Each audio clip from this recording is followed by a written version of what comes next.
Okay, so yeah, good morning everybody, or good evening, depending on when you're watching it. It's a good evening. I am Sure Nakano, friendly magical items shop owner who's here to brighten your evening. How's your day? Last time we played this, the groom just seems to be sus. And personally, I don't want the groom to be sus. But we only have two suspects, so it's either the groom or the butler. So I guess this just means that the butler better be sus. But for now, we still don't have any clue about the butler's involvement. But I hope that will change. So for the good ending, the butler have to be sus. And yeah, so we're gonna start day 2 trial. Let's go.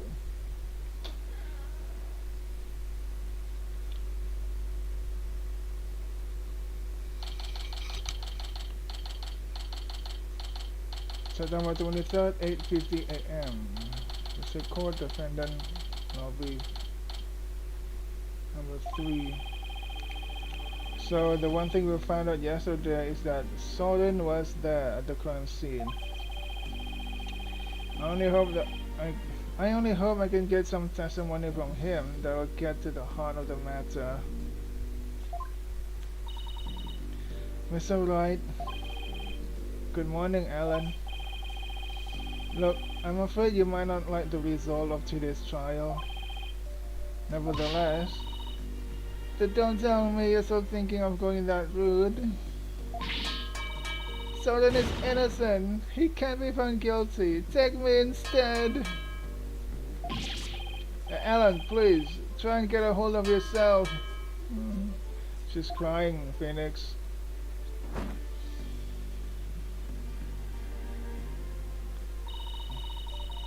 I believe in Soren with all my heart. Where did the pen go, and why do you have a bouquet already, huh? I never noticed that. The pen just disappeared and she has a bouquet. So how dare you dub him?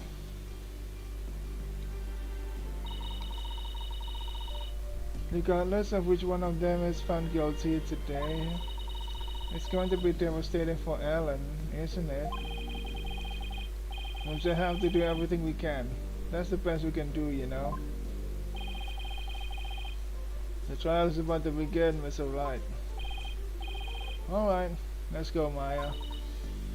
Yeah.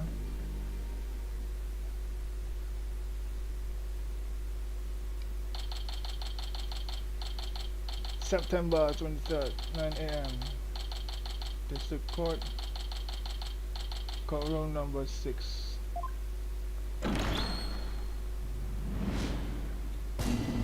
Court is now in session. All rise. Court is back in session for the trial of Alan Wyatt. The defense is ready, Your Honor. The prosecution is ready, Your Honor.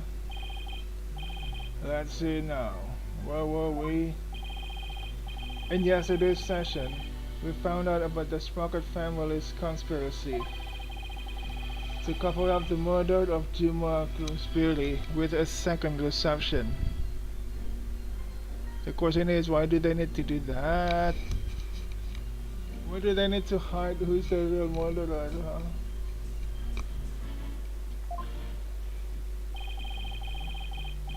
Taking advantage of our collective shock, the defense, as usual, made a nonsensical claim. Namely, that there was a third person present who struck the victim. Hey, don't try to make it sound like I made it all up. Well, it sounds like half of the things you said are made up, Phoenix.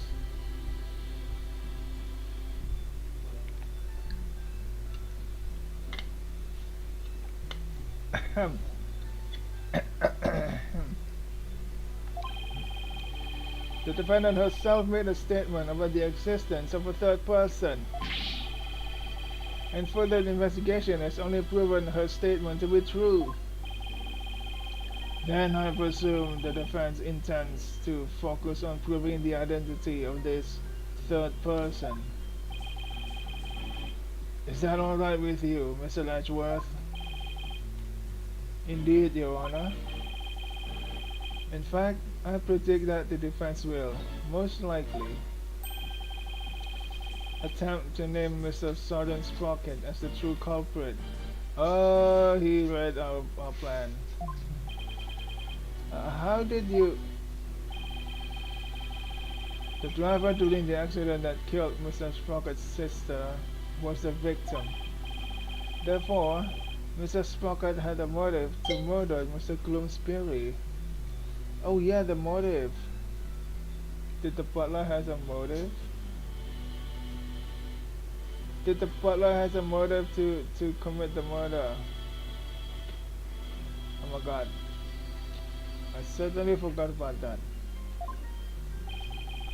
That's what you plan to assert, is it not, Mr. Wright?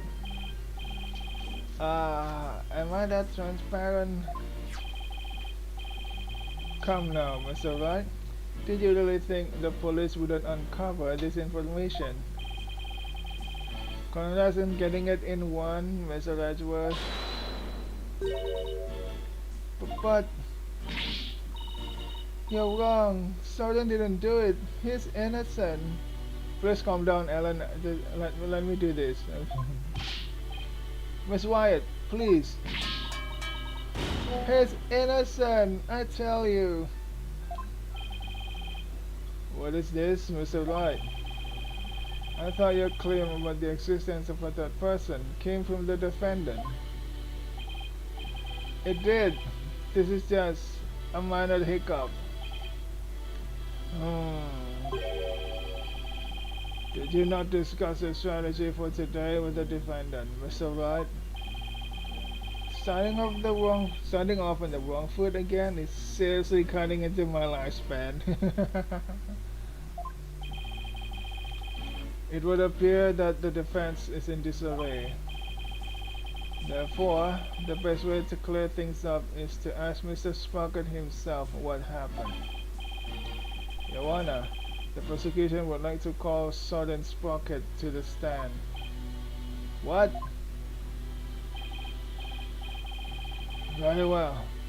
Bailiff, please bring Mr. Sprocket to the witness stand.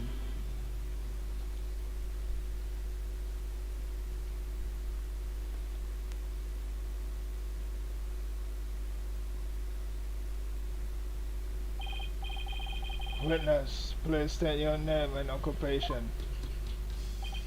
Not interested. I know what he's writing.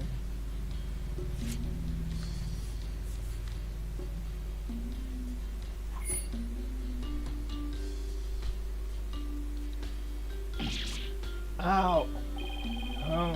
There's something written on this paper airplane. Let's see.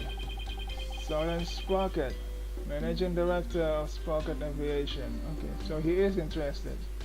But he's the Managing Director? Huh? I thought he's the CEO. Oh, was I wrong? Huh?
Mr. Sprocket, please give your answers in words, not paper airplanes.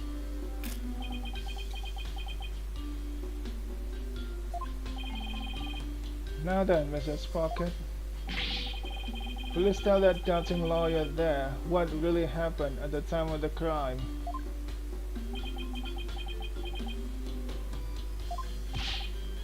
Well, Mr. Sprocket,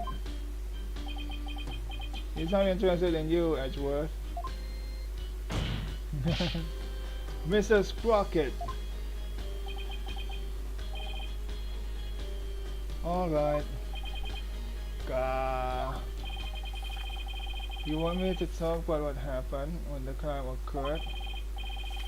In other words, after the first wedding reception. When Ellen and I were in the reception hall, right? Not even the power of the court can stop him from marching to the beat of his own drum.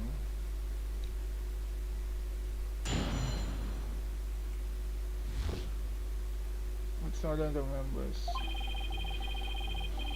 I was stopped by Dumas in the reception hall, and I collapsed to the floor. The next thing I saw was Ellen and Dumas on the Vista deck. Vista deck? I knew Ellen was in danger, so I headed for the Vista deck.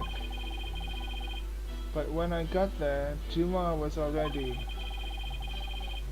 I don't want to believe it, but it must have been Ellen. Nothing else makes sense. Oh, wait just a minute here. You actually think Miss Wyatt killed the victim? That's right. Dumas was killed by Ellen. This is unbelievable.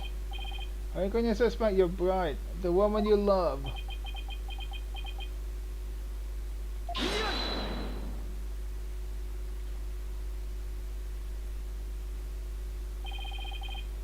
The truth can be cruel. Miss Wyatt, you must be very upset. Is there anything you wish to say? Oh, she looks sad. No, I can't believe this. Sorry. I thought that at least you would believe in me. The best way now to show your love for your groom is to admit you killed and try to atone. Sorry. She looks dead. She looks dead in the eye, oh my god. Mr. Edgeworth, I haven't even cross-examined the witness yet.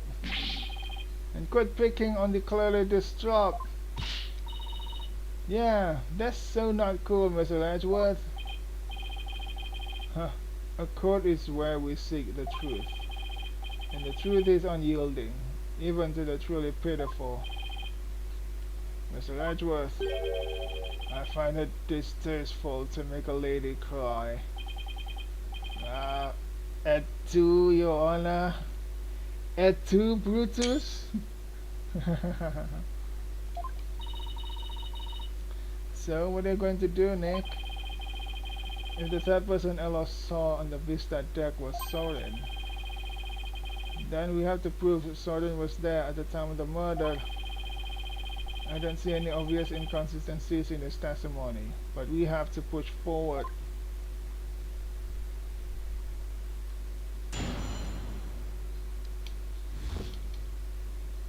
What Soren remembers? You were stabbed in the reception hall. Where's the map? That's the hall, that's the Vista deck. There's no direct door from the hall to the Vista deck, right? You have to go down the elevator, go to the hall, and then go up to the Vista deck. That's the only way. So that's too long.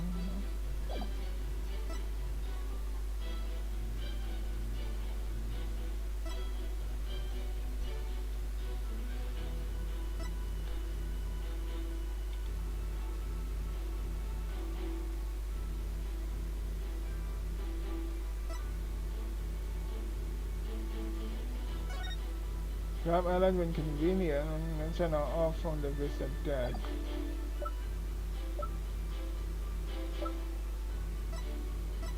Hmm.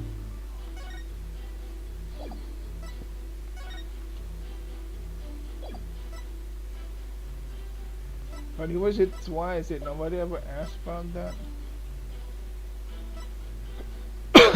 I'm sorry. Vehicular accident March 8.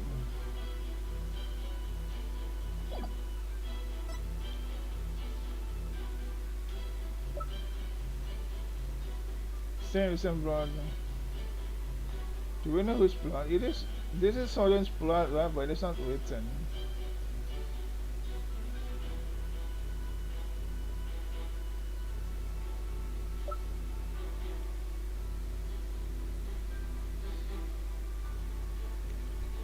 Do we know whose blood it is? No, it's not totally written. Oh my god. Anyway, Flash. Please tell me everything you can about when you got stabbed. After the reception, Ellen and I were enjoying a moment alone in the reception hall. Then Duma appeared and stabbed me. He grabbed Ellen and the timekeeper and left the reception hall. Did Mr. Gloomsbury say anything at that time? I don't remember. After I was stabbed, I was immobilized by the pain. I see.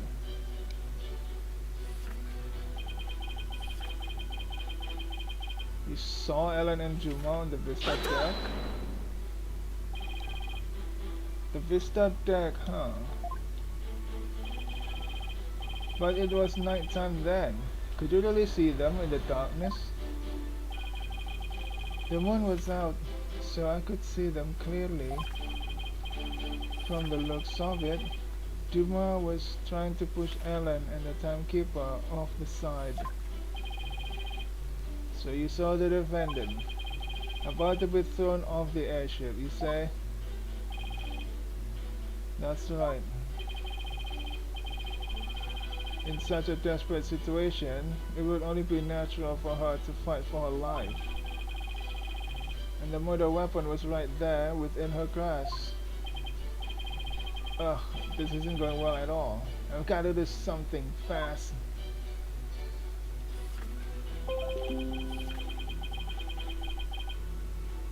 Oopsie.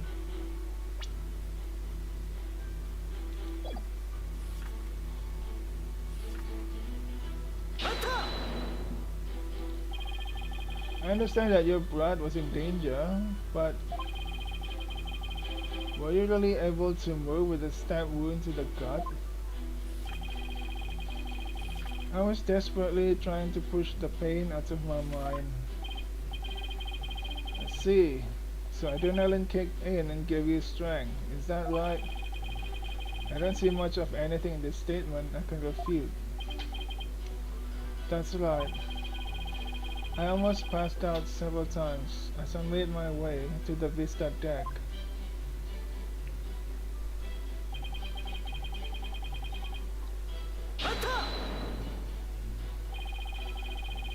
Are you absolutely sure, Mrs. Sprocket, that by the time you got to the Vista deck, the murder had already been committed?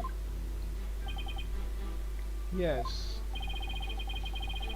But the Vista deck is just on the other side of the glass windows in the reception hall. Shouldn't you have been able to get there right away?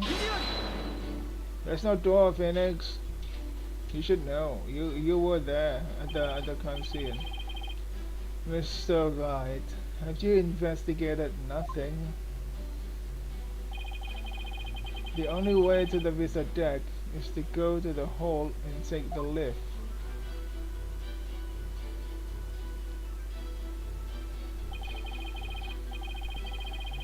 No matter how much one hurries, it will take at least 10 minutes. 10 minutes gap. Ah, well that's unhelpful. But Soren had to have gotten there before the murder. All my claim won't stand.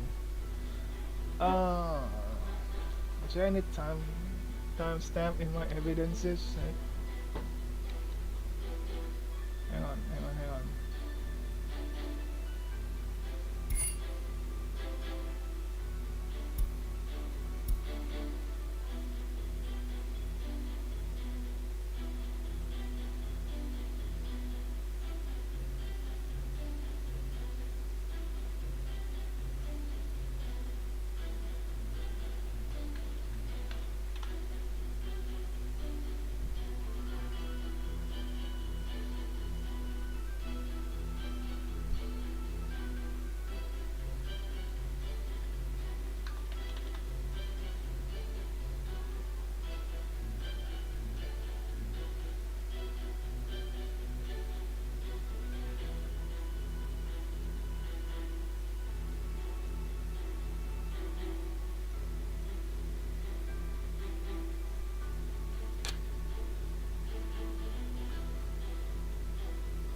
Do you have any ideas for me, Maya? It's definitely easier to prove that someone did go to the hole than not. I mean, you can't leave anything if you don't go someplace, right? Can't leave anything. Wait a minute. I think Maya is onto something here. The lack of certain something actually proves that Sorden didn't go to the hole. What's the matter? Are you stumped already? No, I'm far from stumped, Mr. Edgeworth. I know for a fact that Mr. Sprocket didn't go to the hole. You and your paper-thin bluff. Mr. Sprocket's bloodstain on the lift proves he went through the hole. Should I save the game? No, it's too early. So what possible proof could you have that he did not, in fact, go through there? You want proof? You got it. You can do this, Phoenix. There's gotta be proof that Sorden didn't go through the hole. Well, Mr. Wright. This proves that Mr. Sprocket didn't go through the hole. Maya said he didn't. What the hell is it? Maya, what did you say? It's easier to prove that someone did go to the hole than not. You can't leave anything if you don't go someplace, right? Can't leave anything.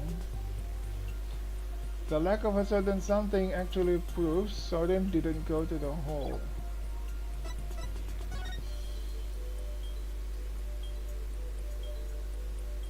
Not this one.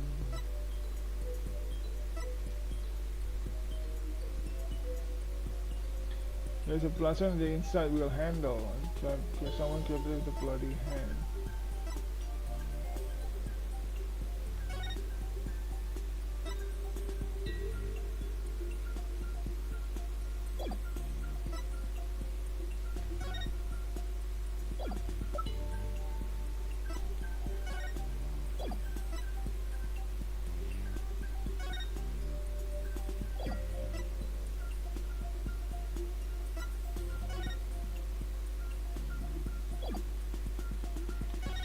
Can't be this one, right?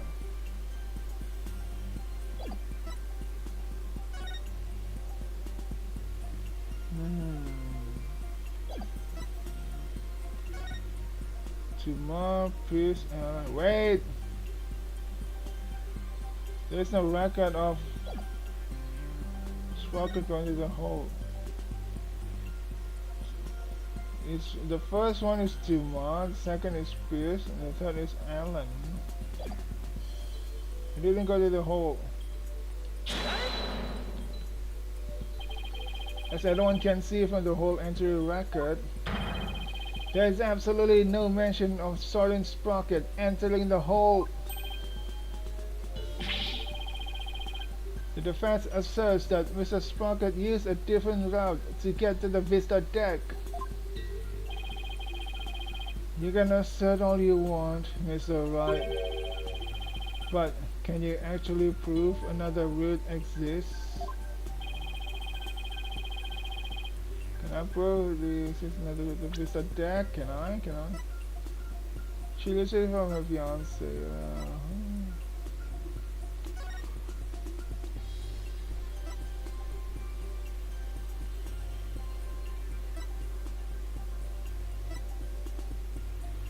There's no door. Don't tell me he went outside and then flies. We have to have a proof that he did fly. What kind of vehicle he used to fly?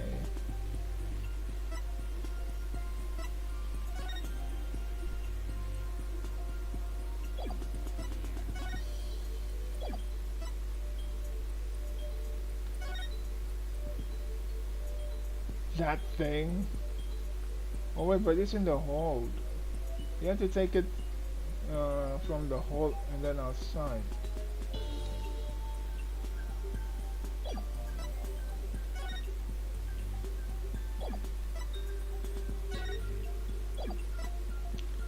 Can the lever from the hold be anything of this one Golden Spirit's terminal left hand?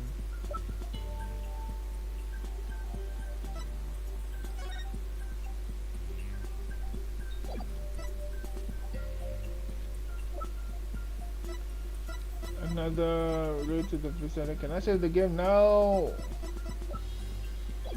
Oh wait, maybe I can.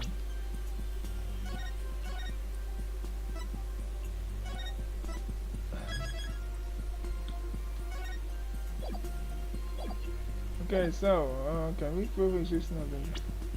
There is the existence of another route. Like there's like an emergency door to the left over there. Theoretically, there is. You can go to the side and then maybe he flies to the Vista deck. Or is there some other way? I cannot yet. Actually, I can't do it. I can prove it, even if it's just a bluff. I have to present something. Anything that could prove the existence of a faster route to the Vista deck. Very well then, Mr. Wright. Show us how Mr. Sprocket got to the Vista deck. Oh, they're showing me this diagram. I was about to point this this thing this way, this path. To save his bride from danger, Mr. Sprocket opened the escape hatch and made his way along the outside wall to the Vista deck. Isn't that right, Mr. Sprocket?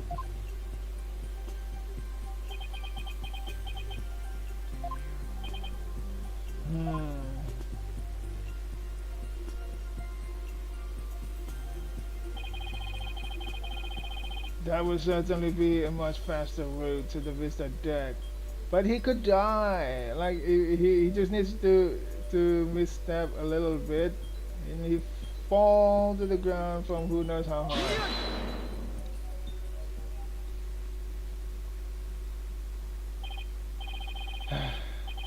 I'm disappointed, Mr. Wright. Is that really the best you can muster?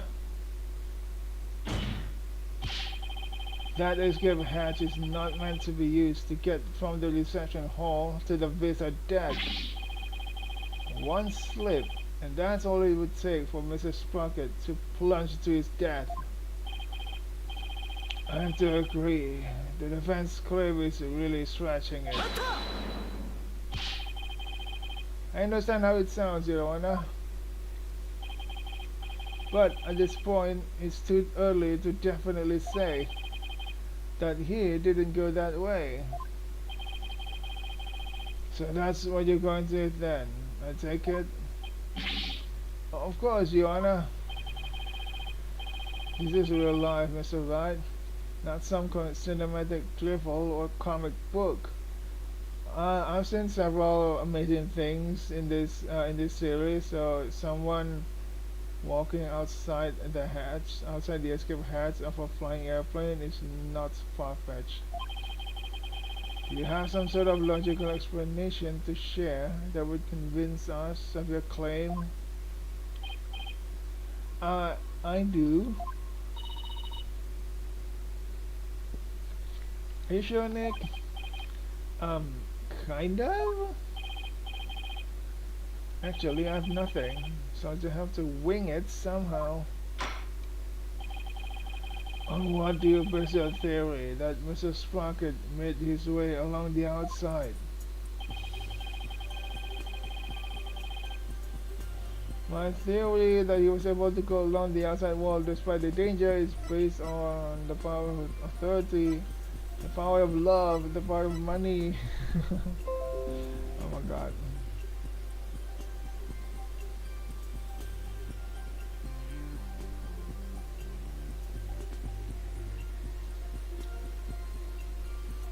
Authority of what? Do we have to say the power of love?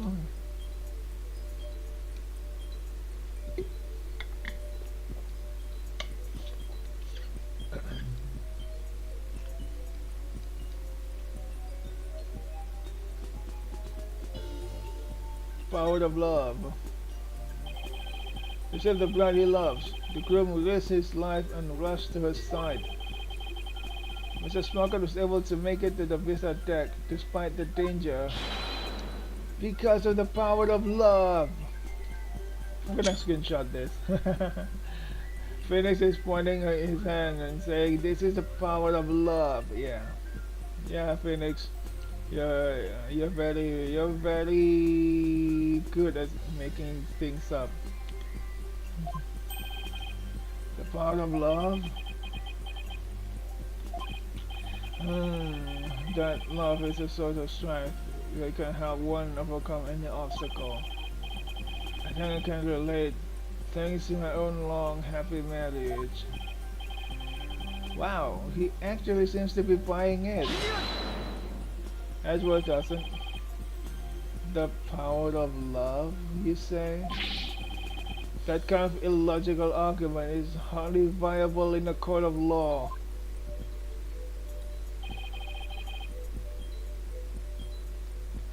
Wouldn't you agree, Your Honor? A maidenless like you wouldn't understand, Edgeworth. Didn't you hear that the judge has a long happy marriage, huh? Twitch clip that. I'm afraid not, Mr. Edgeworth. You should never underestimate the power of love. See? See, Edgy? You'll understand one day, which I won't. Ah, this guy.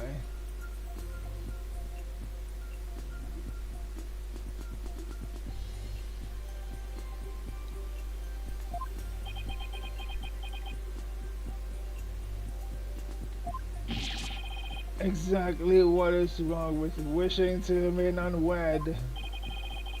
Way to set him off, Your Honor. Never mind all this unscientific nonsense. Are you aware, Mr. Wright, that at the time of the crime, there was a huge propeller turning at full speed between the hatch and the vista deck? Nobody told me that. Wait. It's not in this model. Nowhere in this diagram. Nobody told me about the propeller. Even a person were to go outside through the hatch.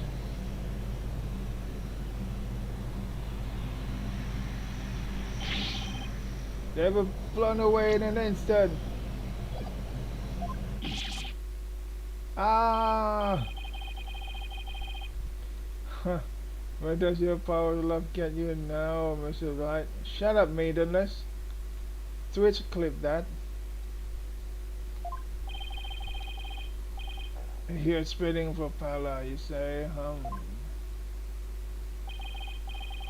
In that case, I have to admit, it does seem impossible. Ah, should have known. Nick, you can't make that kind of face in front of your client. The worst of times, our lawyers have to force their biggest smiles. Right? Right. I feel like just some Mia looking out at me through my eyes. What's wrong, Nick? Why are you gaping at me like a giant sunfish? Giant sunfish? Twitch viewers information.lu. But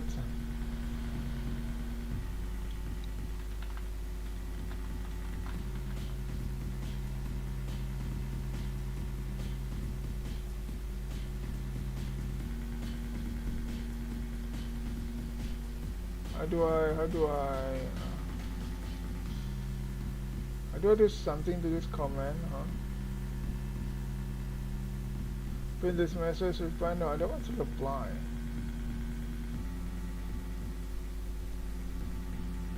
Hey, I can do, huh? I should be able to do something. Oh, I can just time him out.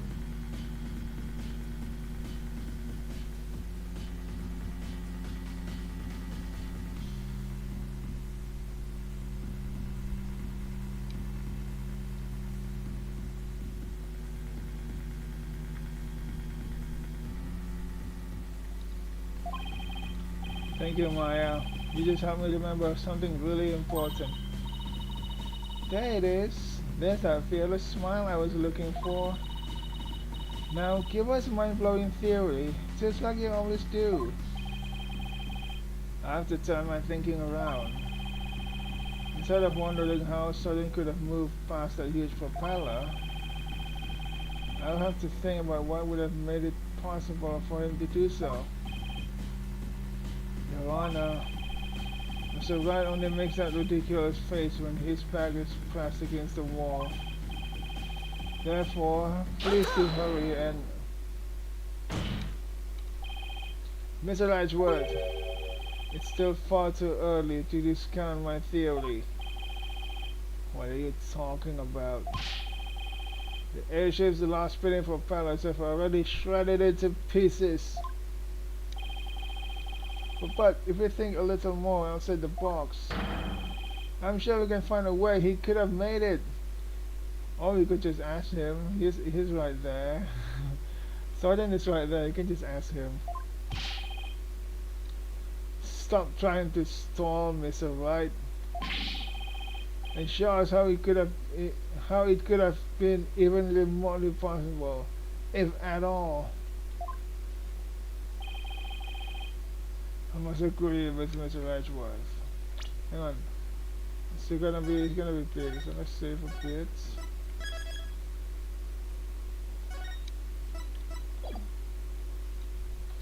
Hang on, I need to go out a little bit. I'll be right back. Be right back. Is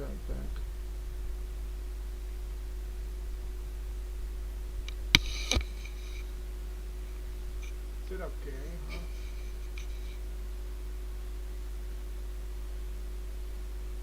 Just to be sure, I'm gonna do this.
Whew.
Back.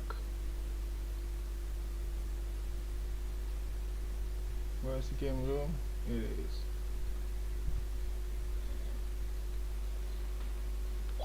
Okay, so what now? Oh, very well, Your Honor. There must have been a way. Somewhere that Soren could have moved along the wall in spite of the propeller. Now then, Mr. Wright, what specifically would have made it possible? You got to detect some other way. The airship wasn't flying. The airship wasn't flying. Are you kidding me? You got to detect some other way. No, explaining it This is how we explain that Southern is going to the dock. I mean deck. If we're gonna say, oh yeah, he got a deck some other way, we just disprove our own theory. The issues either the ocean wasn't flying or the propellers were broken. If the propellers were broken, the airship would just fall down. If they are in the air and then the propellers are broken, they're gonna fall. So the only possible way if the airship wasn't flying? Huh? Wait, do we have any proof that the airship wasn't flying at the time?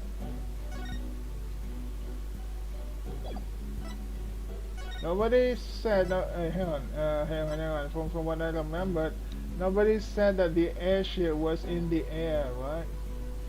They just said that they're having a wedding in the airship, blah blah blah. Nobody actually said or testified that the airship actually flies. I just remembered that. We discovered this, yeah. We have fog machine. This is okay. You see the stars outside, but we never actually.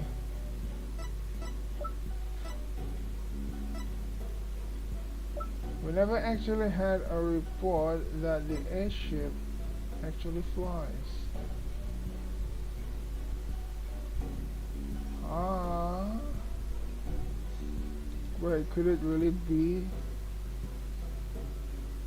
Could it really be? The airship wasn't flying at all?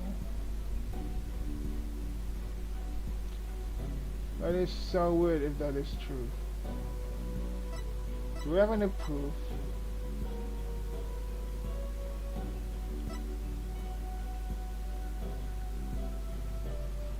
Someone look at the bloody hand.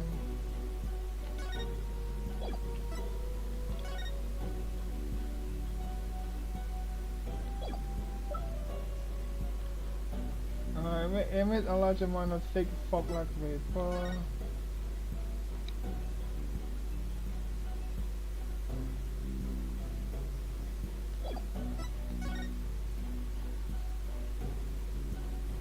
We don't see anything that indicates that the airship is in the air.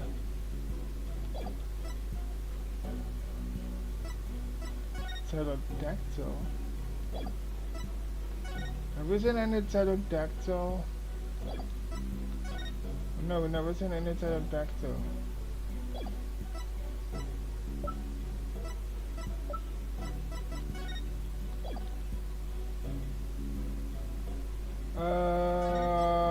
Where's the pterodactyl?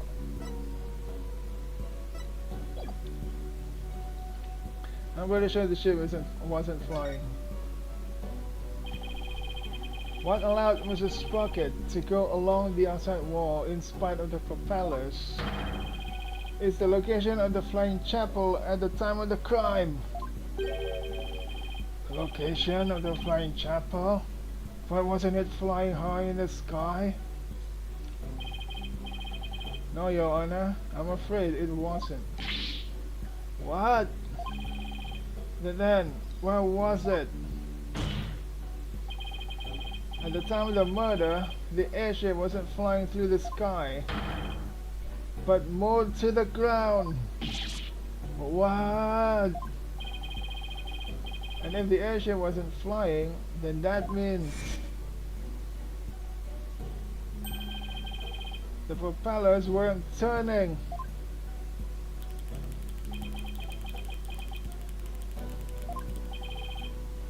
In which case,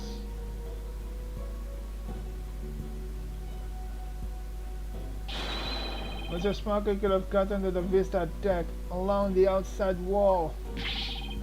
Isn't that right, Mr. Sprocket? Oh, he panicked. I don't remember.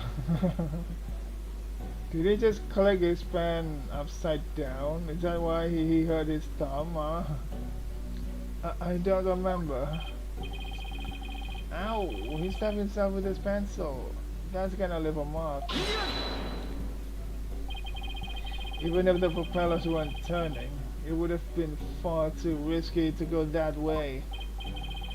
Ah, but Mr. Letchworth, you're forgetting about the power of love. Yes, the amazing power of love. Not this again. But very well. For the sake of argument, let's assume this so-called power of love made it possible for Mrs. Sprocket to move along the outside wall of the airship. He still doesn't believe in the power of love. This, this maidenless prosecutor. Can you prove that the airship was tied to the ground as you claim, Mr. Wright? Can we? I am not sure. Can we?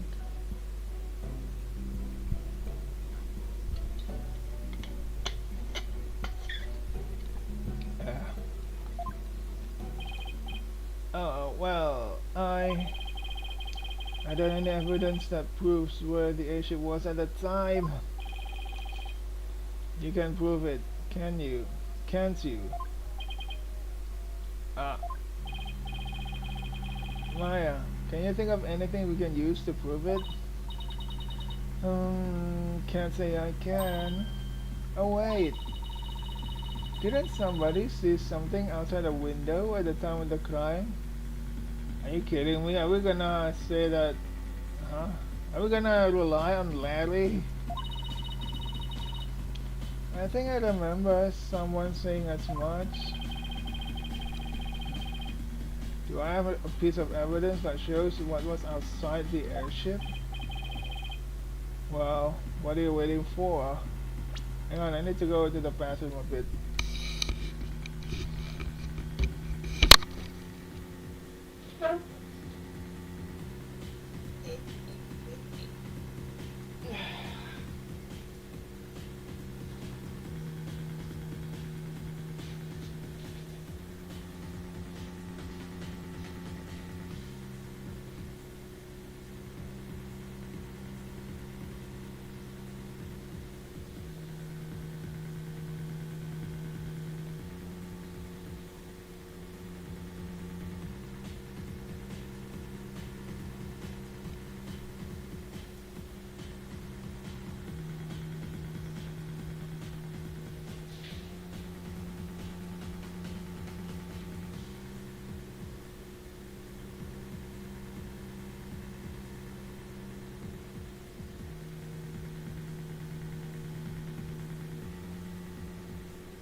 Okay, I'm back.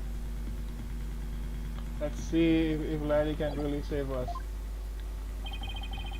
This was evidence shows what was outside the airship at the time of the crime. Larry, I hope you really give me something good over here. Where is the drawing? I thought you said, oh yeah, here it is.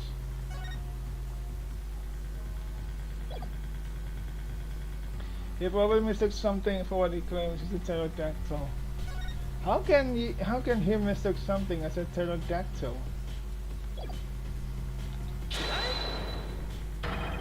This piece of evidence shows what was outside the airship at the time of the murder. What kind of lousy drawing is that? It's a drawing made by Larry Buds.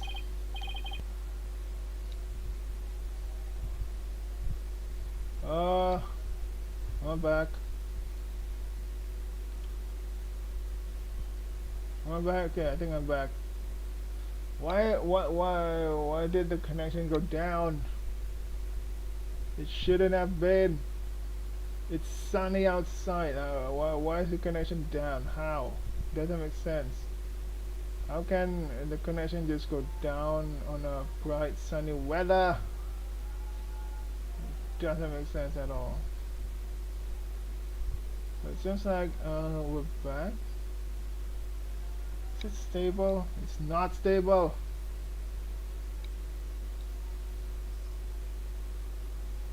Come on, connection, please.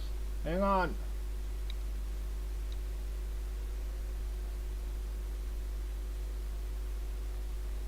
Is it okay now? Oh my god.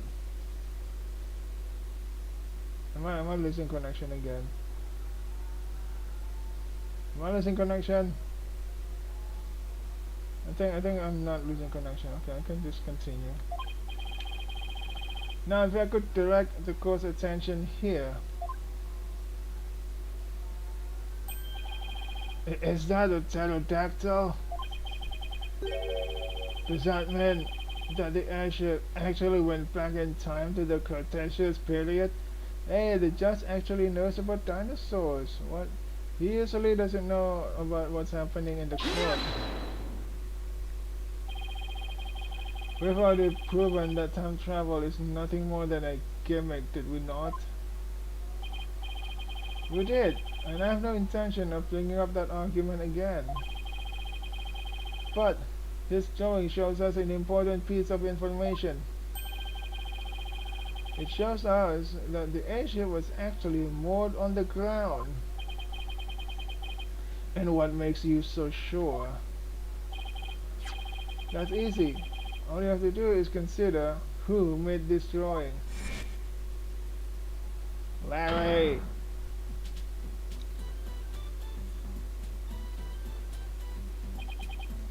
Larry. That's right. It was Mr. Butts.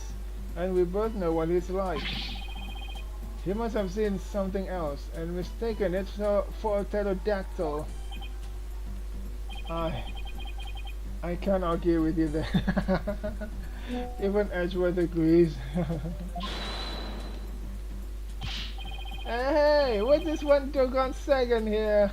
What kind of moron do you guys take me for?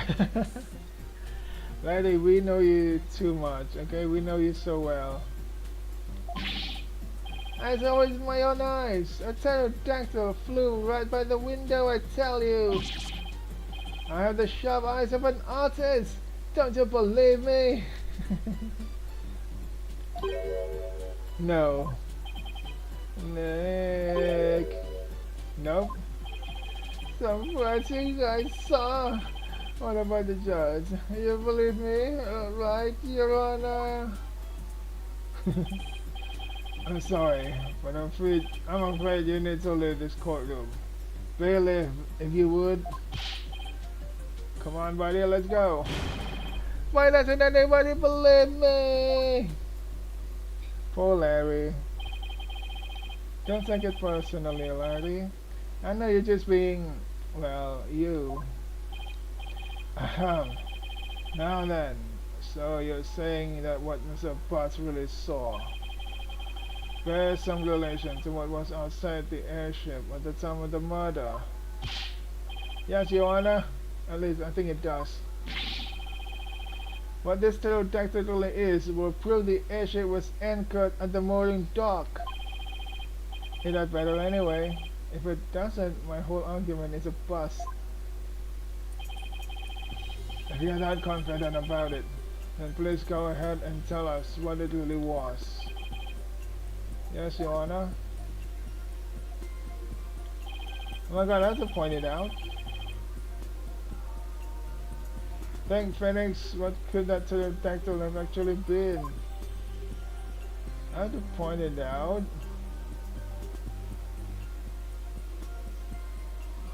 Where's the propeller? Oh, it's this one, this propeller up here. And where was he? Well, he was being kept at the cabin. He's not up there. Larry wasn't being kept up there. He was down here. Whatever that pterodactyl is, oh my god. There was a storm at the time of the murder.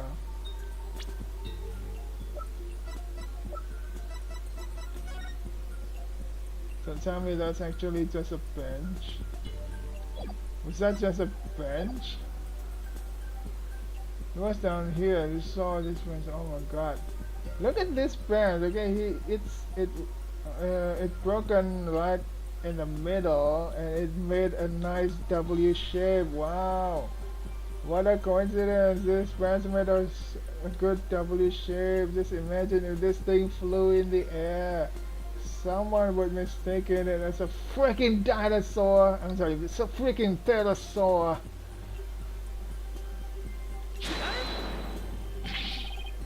First thing you could look at this sign. At the sign. It appears to have been broken and then repaired. But what does this sign have to do with the pterodactyl? Let's focus on this part of the sign. Oh my god, that one. The part that broke off and got reattached. What about it? How about if we turn it like this? Oh my god. Oh, that shape. Is the pterodactyl in the drawing? Okay, I miss by a little. It's not the branch, it's the sign. It's a pterodactyl. What Mr. Butts actually saw was this chunk as it was being blown through the air by wind. What?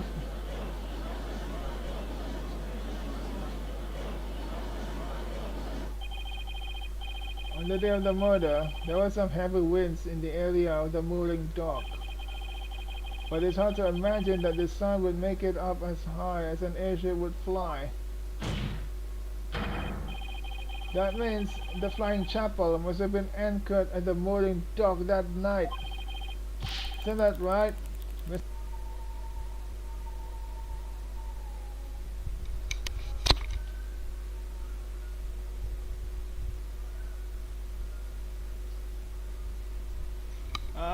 Damn it, connection is so bad. I have connection, okay? The connection probably only went down like a few seconds, but it's enough to lead the stream. Tell me, why can't I have a normal, proper connection when I'm streaming? I'm gonna flash the Twitch dashboard for a second. Alright, I hope the connection is alright now. Present all the proof you want, but your argument is based far too much in conjecture. Why don't we return to reality now? What do you mean, too much conjecture? Even if the airship wasn't flying, that alone doesn't prove the witness went along the wall. What do you mean, huh? Oh, you meant that we just said that he could. Just because he could doesn't mean he did. True. Even now, it's no more than a possibility. Then how do you propose Mr. Sprocket cut to the Vista deck, Mr. Edgeworth? I noticed something as I went over the evidence. Please take a look at this whole entry record. What about it? I don't see Mr. Sprocket listed on here anywhere. Don't you remember in yesterday's session we had a very similar kind of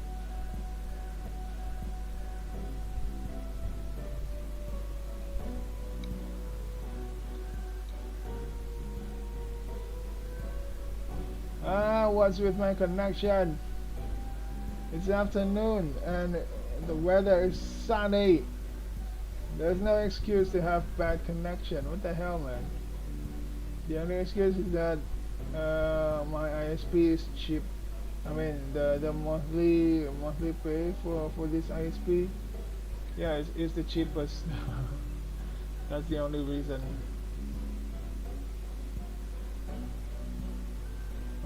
Uh, okay, but it's excellent now.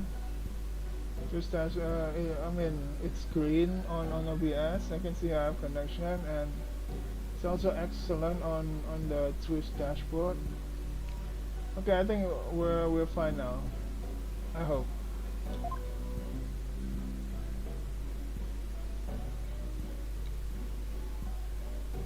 What the fuck, man?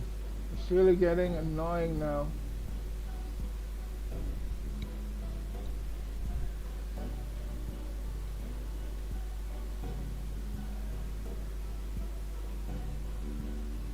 Oh, is the connection not good?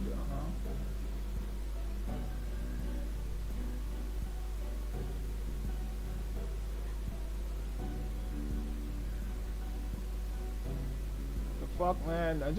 Can't we just have a good connection for at least 10 minutes? I mean, it didn't even hold 5 minutes, and then boom, went down again. I guess, oh, it's afternoon. Weather is sunny. It's not even a cloud in sight, but for whatever reason, I have a bad connection. Like, something is wrong with the connection somehow. Oh my god, it's starting to get annoying.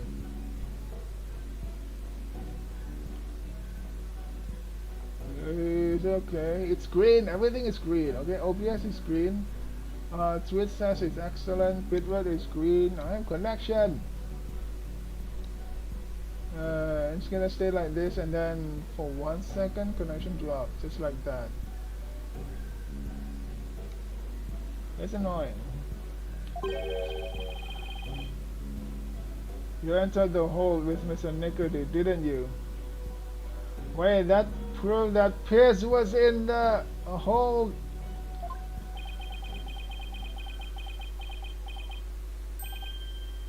I did. What? Why didn't you tell us that in the first place?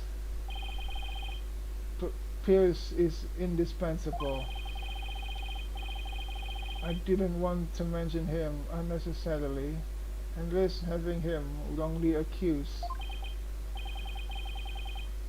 I couldn't do without him. Mr. Sprocket, I ask that you testify in greater detail about your movement that night.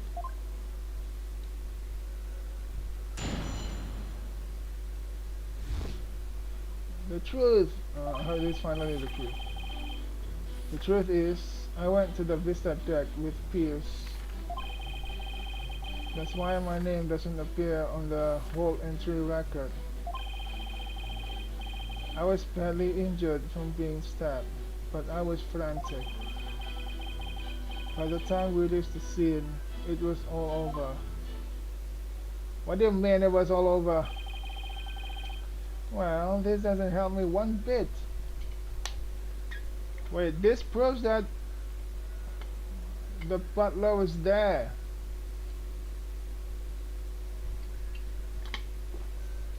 Finally, we have proof of that. Mr. Sprocket, you've concealed information from us time and time again.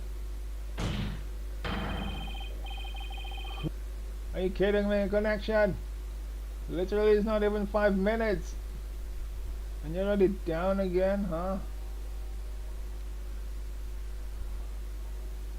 Holy fuck, am I back? Am I back? Am I back? I think I'm back. Hang on, let me refresh Steam dashboard again. Am I back? Yeah, it shows my, yeah, okay, I'm back, I'm back. Connection cannot even be good for like 5 minutes. Why do I pay my ISP for, huh? Oh my god, this is so annoying. It was green, I swear it was green. OBS was green, Switch was green, everything was green. And then all of a sudden I don't have connection. Huh? It doesn't make sense. It's afternoon and it's freaking sunny. There's no excuse. But my ISP just freaking cannot do anything. How do I pay them? Uh, is it okay now, huh? Can't even have several minutes of gameplay without connection being down.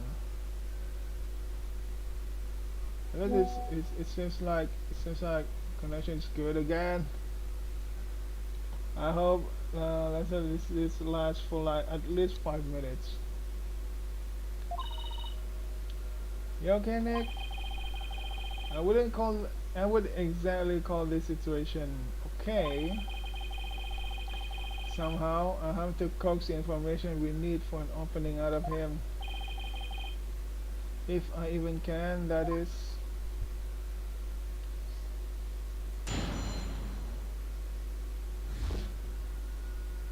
The truth. Should I said so?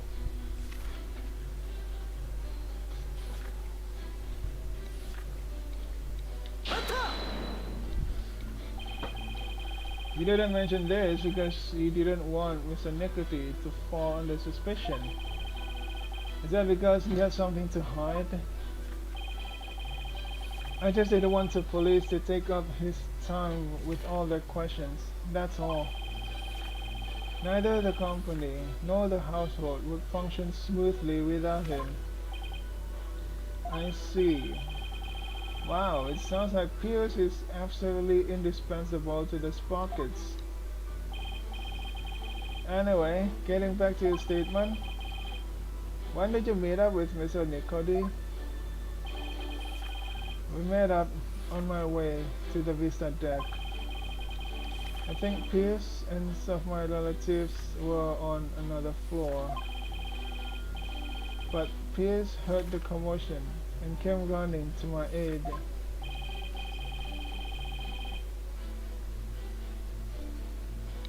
He could hear the pandemonium all the way from another floor.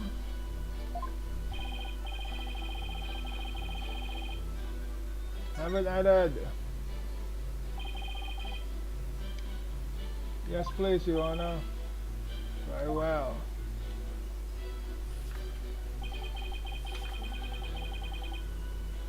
Pierce heard the commotion. How? How did he hear the commotion?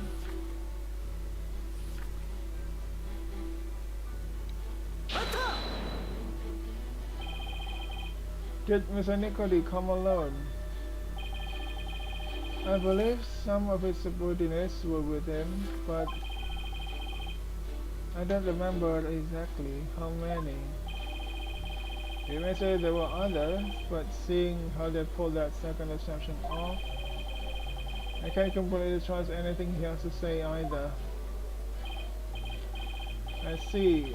So you, Mr. Nicody, and a few others headed to the Vista deck. Is that right? That's right.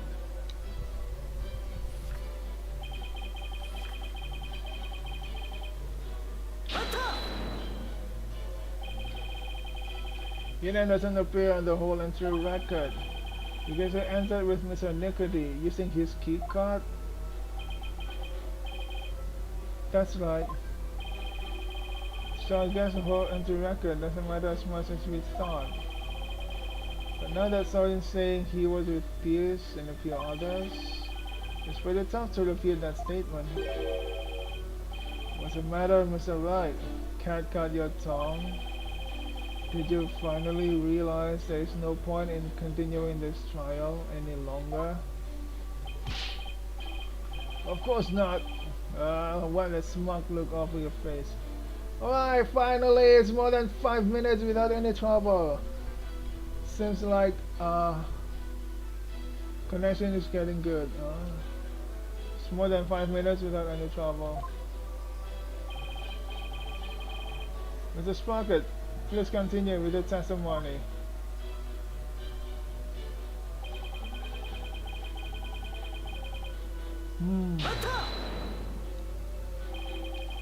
Speaking of your injury, how are you doing now? The knife wound is deep and continues to throb with pain. Fortunately, my internal organs were spared, but one wrong move could have spelled the end for me there. Even so, I've seen you up and about all over the place since the incident. I'm only following my doctor's orders to perform some daily light exercises. It's alright. Would you like Mr. Smuggler's statement about his condition added to his testimony? Not that it appears especially relevant to me. Have it added. Yes, Your Honor, I'd like to have it added to his testimony. I see. Very well.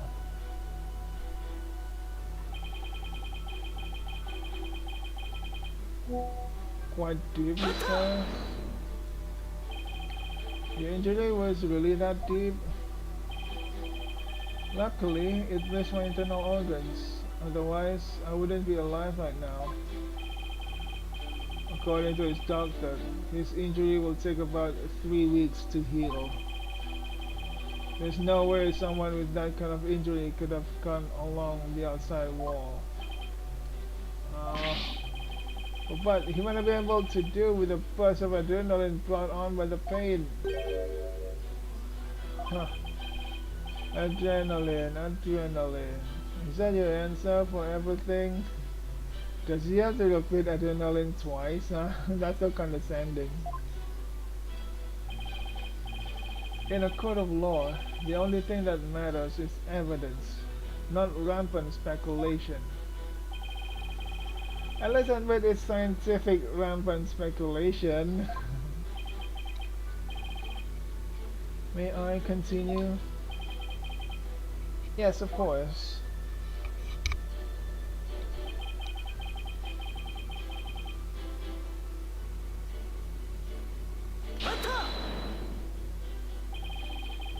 So you still insist that you reached the visa deck after the murder had occurred?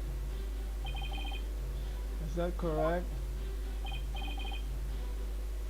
Yes, that's right.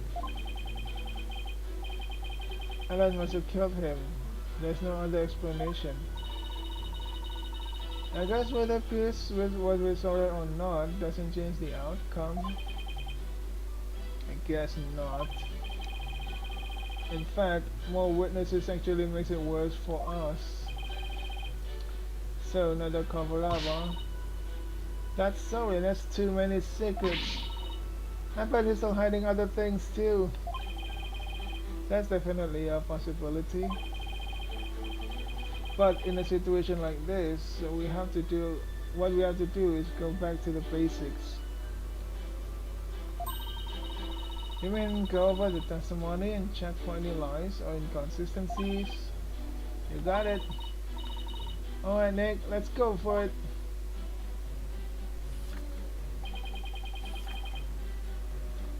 When did the fish attack with Pierce?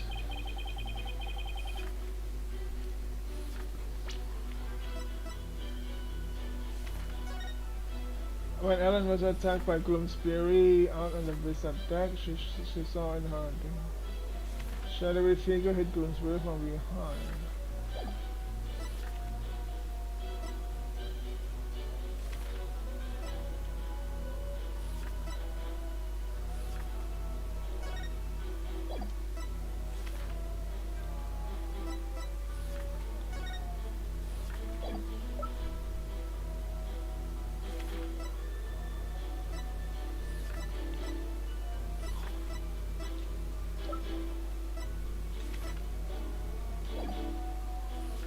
Pierce heard the commotion and started came.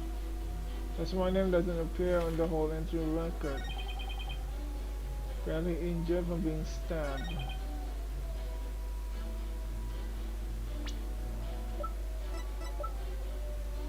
Kinda.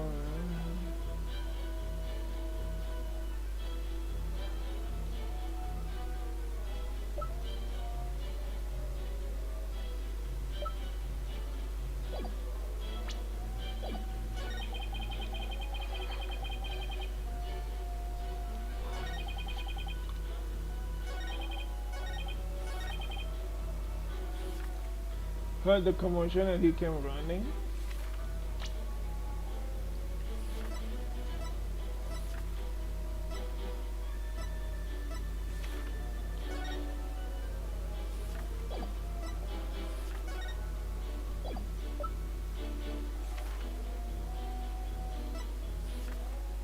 Ten minutes, 11 minutes without connection issues.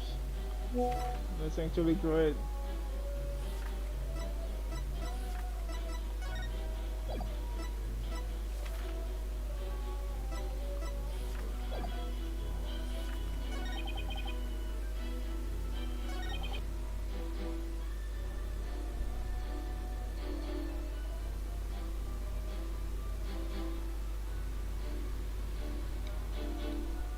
I had connection.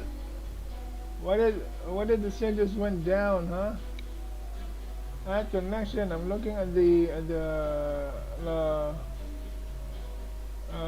internet indicator on the taskbar, and I have connection. Well, why did the thing go down, huh? It doesn't make sense.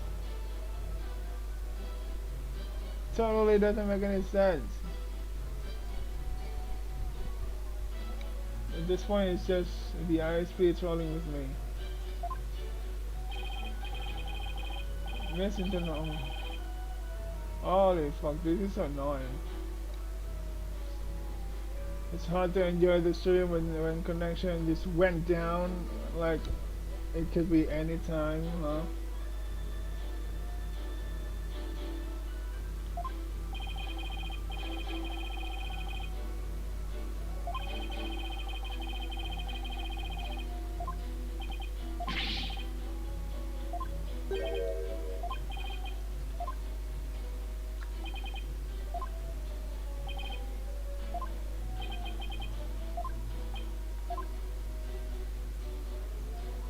I don't see anything weird. Oh my god. Or maybe I can't think straight because this fucking connection just ruins how I freaking played, huh?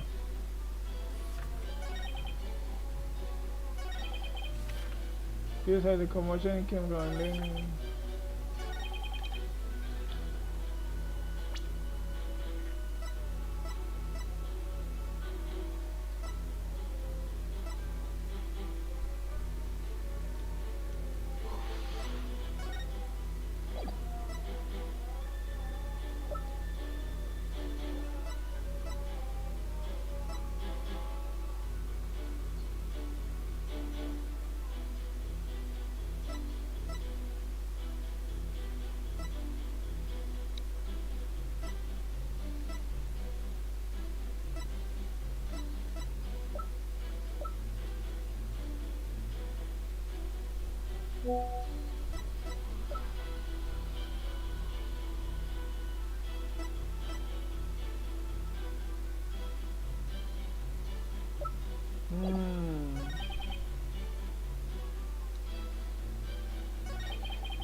Which one is it?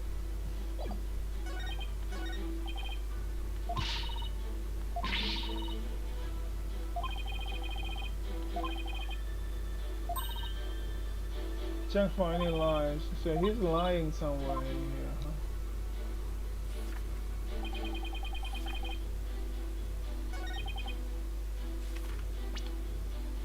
Where's he coming in and he came running? Where's he at, huh?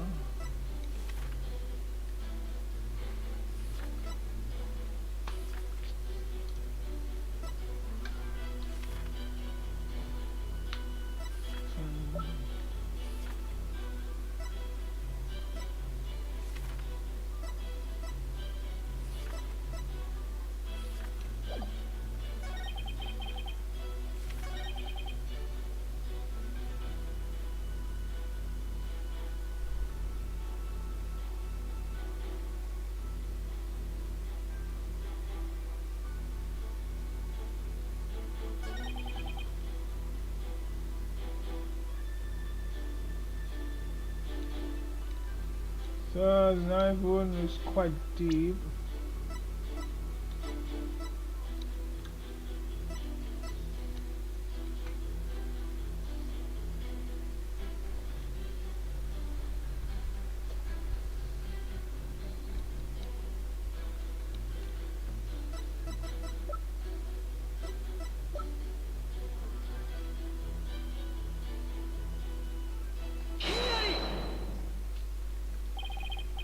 Mr. Sprocket, you just said your injury is a knife wound, didn't you?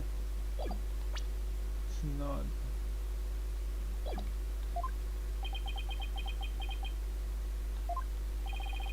But the weapon you were stabbed with was this candelabra. A fact I know you're quite aware of. Very well. This one I heard directly from my student.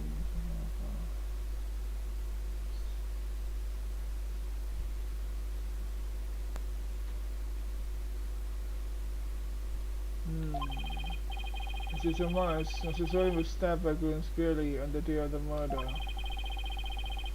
It happened after the boys' wedding reception.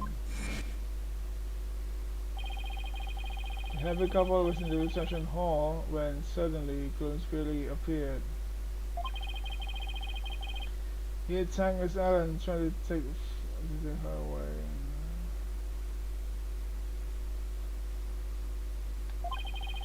Mr. Sutton went to stop him and found himself in the struggle with Dr. Bloomsbury.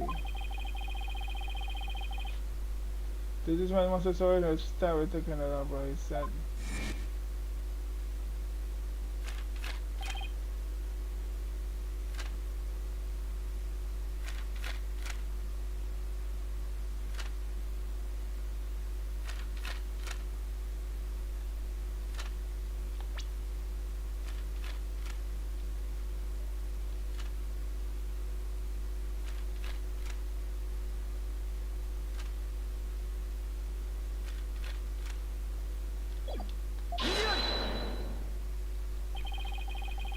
It's not even a simple memory slip that made him misspeak. It happens to everyone. It has nothing to do with the case. Oh yeah?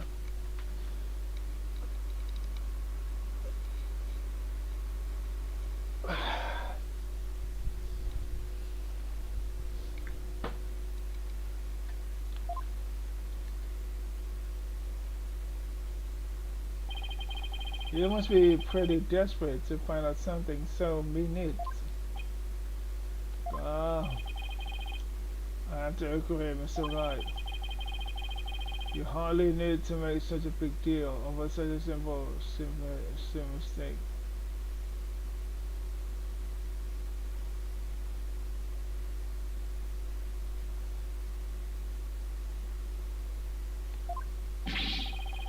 But I contend that it's an important inconsistency. Besides, I couldn't find anything else. This is the only thing I had to go after. And I say it's not important. Now let's not waste any more time on this matter. I agree. Everybody has a little memory lapse every now and then. If they're as old as you, Your Highness.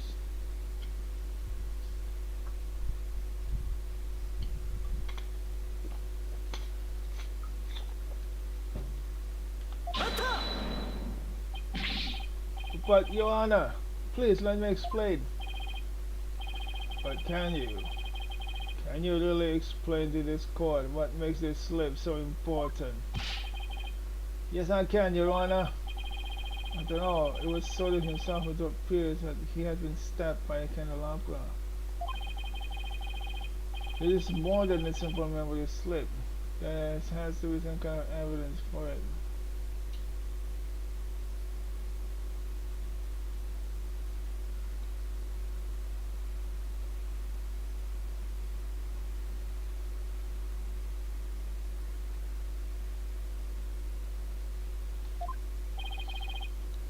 Mr. Wright, please explain why the witness slip of the tongue is so important. The point to focus on here is why the witness was missing the weapon used to stab him. Okay, things are fully. I see. So what did the witness make that nightmare?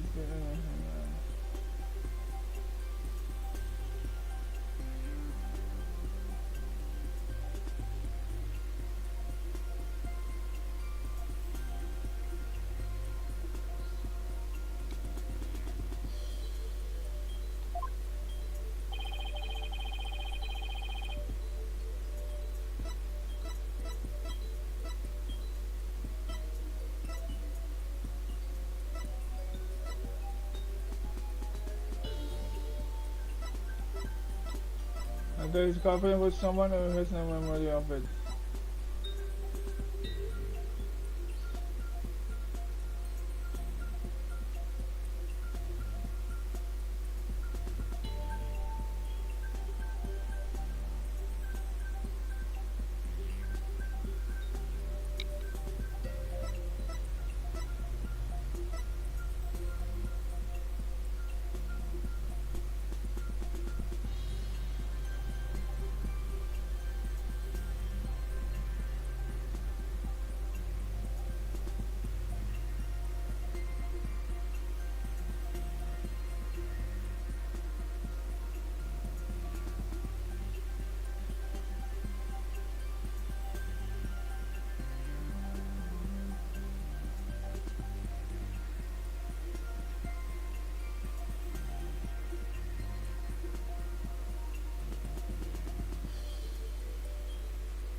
Uh, Covering with someone. Just pocket. He's trying to cover for someone. Yes. Who might that be?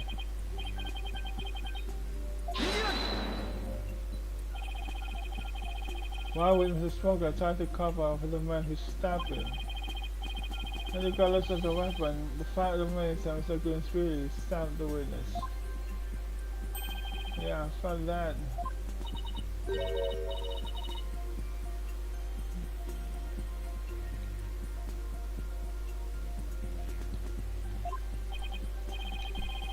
I guess that makes sense.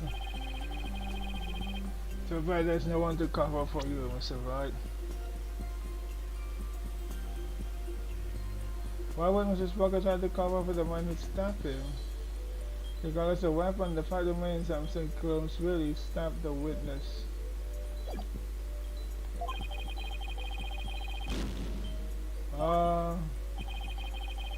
I wouldn't mind having someone to cover for me every once in a while.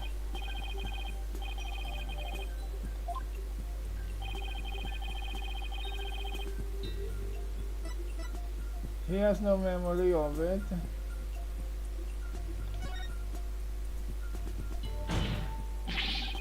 He doesn't remember the incident, let alone the weapon used against him. I serious? He doesn't remember?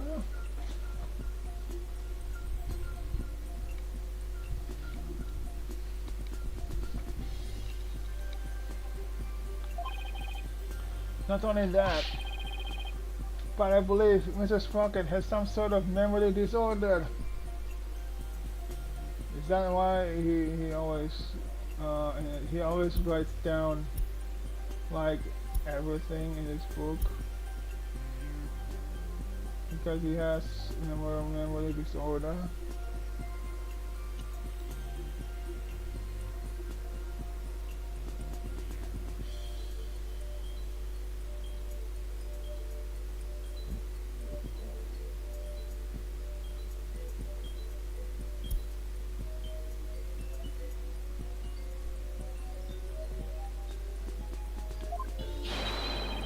Therefore, the defense contends that Mr. Sprocket's testimony thus far is invalid.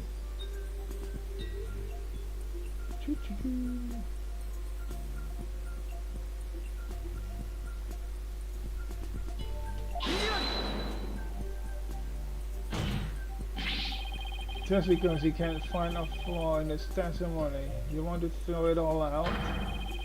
Your baseless claim is nothing but pure slander of the witness' character.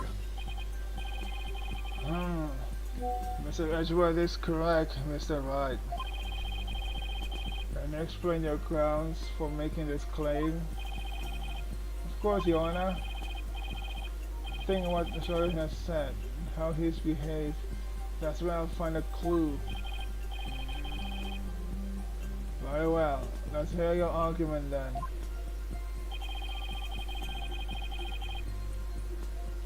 It's not broke. It's been 16 minutes without connection issues. Finally, I have good connection. Let's hope this continues for until the rest of the stream, which is about half an hour again. The notebook he always has with him. Anecdotal events and information about the people around him recorded in it. Like a diary, perhaps. No, Your Honor. It's much too detailed to be an ordinary diary. It's more on the order of a database, actually. A database, you say? That's right. For some reason, Mr. Sprocket is apparently unable to retain memories. That's why he writes every little detail of his life down in his notebook. How could you possibly know that for sure? He must just be an extremely compulsive person. I thought so too myself at first. To be honest, we accidentally got a stain on that notebook yesterday. You mean you got a stain on it? Hey, you're the one who tried to... Never mind whose fault it was. Just get to the point already. Alright, sorry. Mr. Sprocket. The page Miss Faye got a stain on yesterday. That's the page with the details of your stabbing on it, isn't it? No, I ain't write in this notebook because I'm very compulsive. Now drop the subject already. Sorry, but I'm not convinced. I noticed an odd fact about your notebook, Mr. Sprocket. On the earlier pages, you used it to write down invention ideas. But after a certain date, you started writing down a lot more, and in much more detail.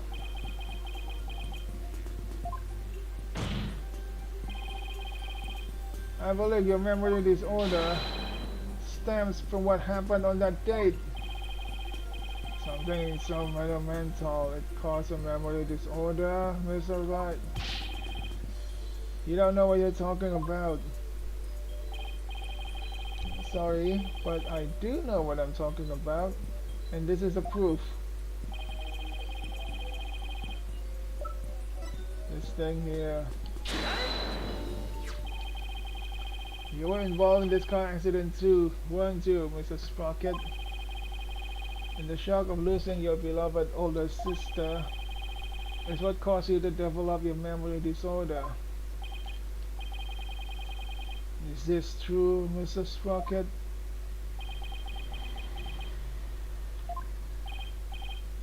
Well, is it? Mm. Mr. Sprocket, uh, it's true. That accident did something to my mind. What? Ever since that day, every time I go to sleep, I lose my memories. And when I wake up, the most recent thing I can remember is the day I lost my sister.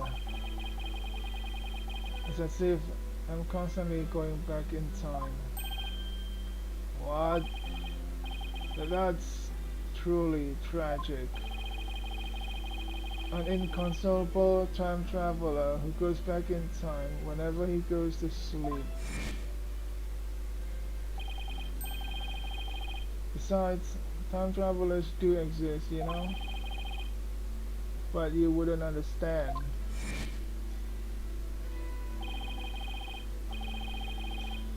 So that's what it meant.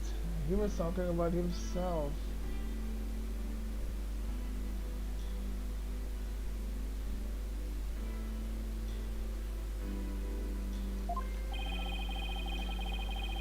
The reactions of the people around me each time I awoke made me aware of my condition.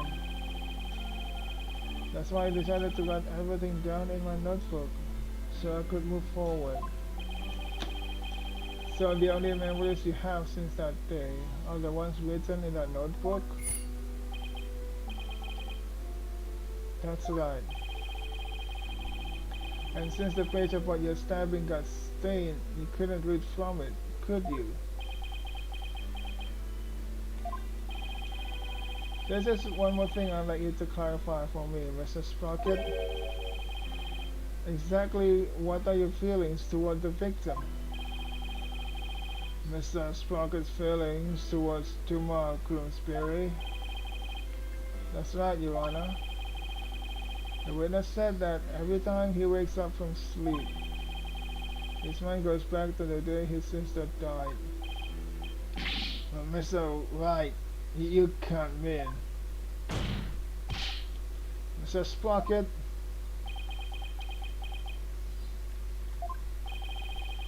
your pent-up feelings of anger and resentment toward Mr. Groomsbury for the accident were renewed each and every time you woke, were they not?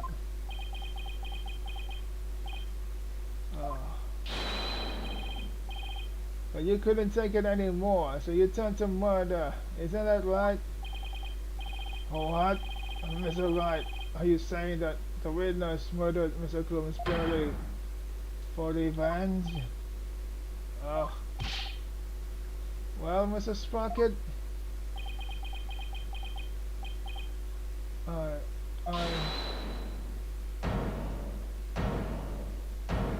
Alan, huh? Yes, it's Alan. Miss Wyatt. Your Honor, I did it. I killed Mr. Bloomsbury. Oh my God, she's doing it. No! What?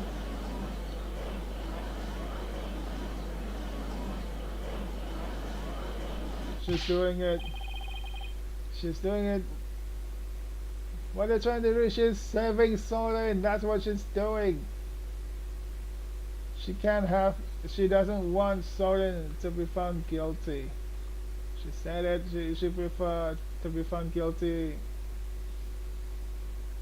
herself instead. So yeah, that's what she's doing.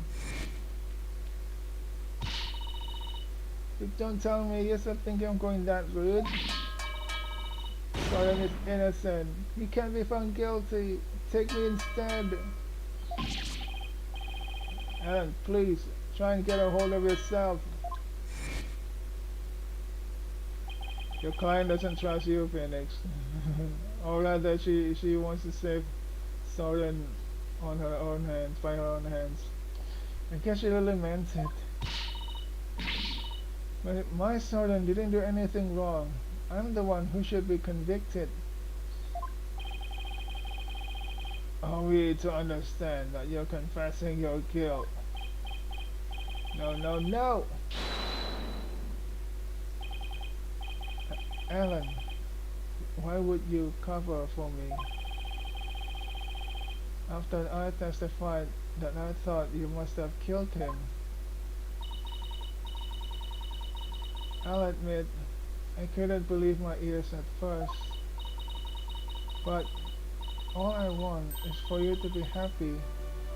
Your happiness is my happiness, Soren. Oh, Alan. Phoenix, how can you make this lady cry, huh? Shame on you, Phoenix. Shame on you. How could you make this lady cry?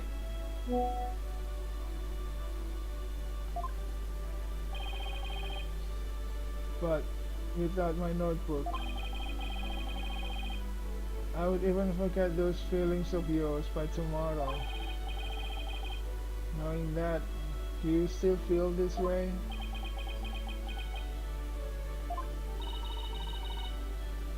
You've loved me all this time, the same way you did before the accident. That's how I know that you're the same person I've always loved. No disorder can change that. Alan, Your Honor, there are two things I'd like to correct. Two corrections. What are they? First of all, I want to withdraw one of my statements. Jima was killed by Alan. That memory is to rely on. I took the police completely at their word. You can't be serious. So that means Soren never really doubted Alan in the first place, did he, Nick? Alan really does love Soren with all her heart. And you tried to frame the groom. Shame on you, Phoenix. But in order to save her, I also have to go after Soren. I hope you can forgive me, Alan. If you go after Soren, Alan is gonna, she's gonna say that she did it. Okay? Don't you understand that? And what is your other correction, Mrs. Sprocket?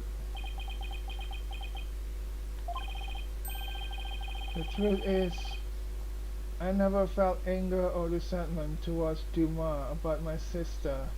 What? What? Why not? That's because the one who caused the car accident was me. It was you?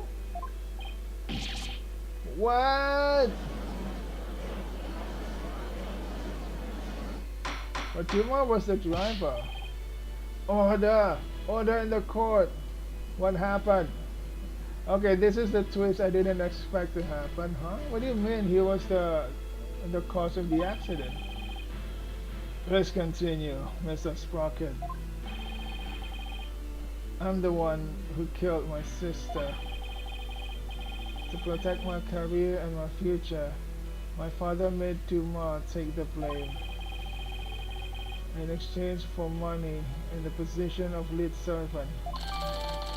What? Soren was the one driving.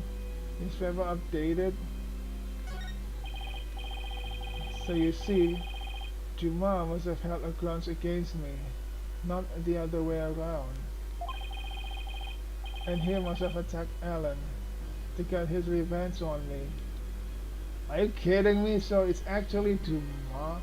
So wait. We now know the reason, the motive why Dumas attacked Alan.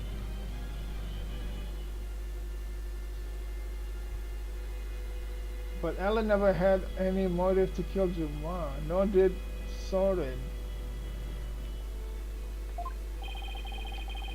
Are you sure about all of this, Mrs. Sprocket? Very sure.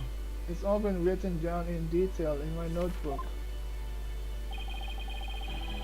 That notebook is important evidence supplying background to this case. I must insist you submit it as evidence. Wow, it's added to the record. Hang on, let me have a check. Where's that notebook? So I've been writing nothing but ideas for invention in this until March 8th of last year, when he abruptly began to chronicle the events of each day in excruciating detail. However, details of the day of the murder have been rendered illegible by a blood stain. The lawyer said I had turned to murder, but that's just not true. However, it is true that my older sister and Juma are both dead because of me and my negligence. I then glanced through Mrs. Sprocket's notebook. I wasn't able to read the part about when he was stabbed due to the blood stain. But what's written here about his sister's car accident is exactly as he stated. Your Honor, as long as it matches what's written in that notebook, can we still take the witness' testimony as valid in spite of his memory disorder? Yes, I believe we can. I understand now that the witness' memory is in disarray. But if what Mr. Sprocket himself wrote in this notebook is true, then that means by the time Mrs. Sprocket's party reached the scene,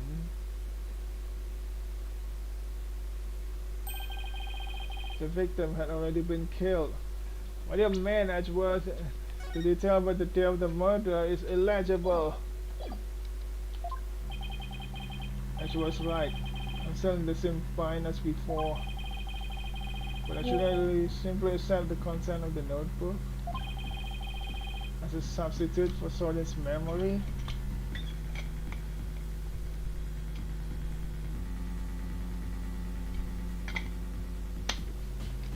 "32 minutes without any internet hiccup." Well, Mr. Wright, what do you think? Will you accept Mr. Sprocket's notebook as an official representation of his memories? There's no reason to say no, is there, huh?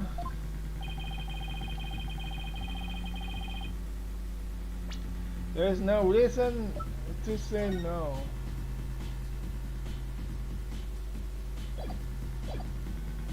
We should. The logical answer to this is yes. Okay, it's only yes. There's no reason to reject this notebook. But should I really say yes? Official representation of the memories. Oh my God. I am not sure if I should say yes, but there is no reason to say no either.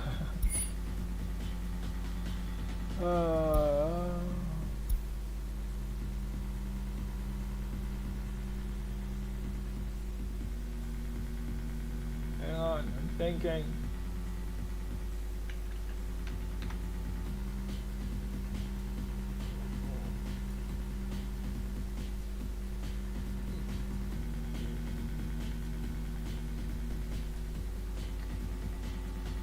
Maybe we should just say yes.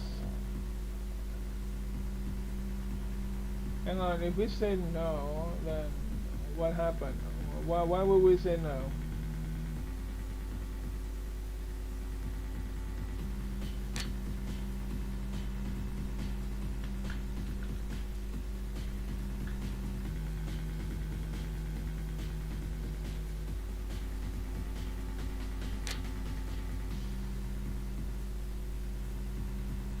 There's no reason to reject it. No reason to reject it. I can only say yes.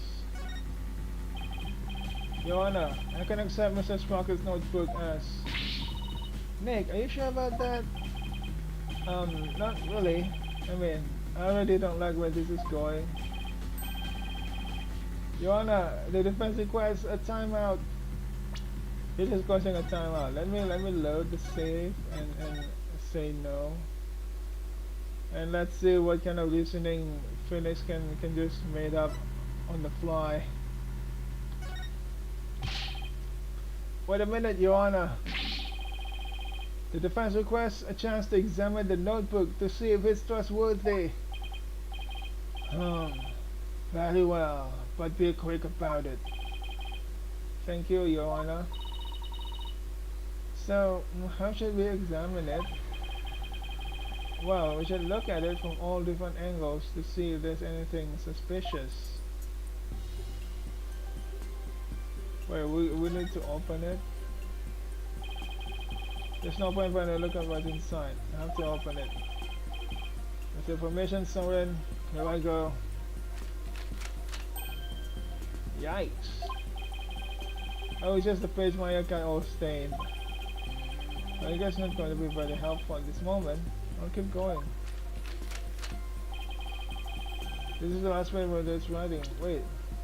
Huh? Why? I thought the bloody page. Details of the day of the murder have been rendered eligible. I thought the day of the murder was the last entry. I guess it wasn't. Eligible by blood stain. There's the page was ripped. Something about this page doesn't sit right with me. I better take a closer look. It's a ripped. Is there anything else we need to examine? Huh? The page has been torn out. It looks like there's something written on it.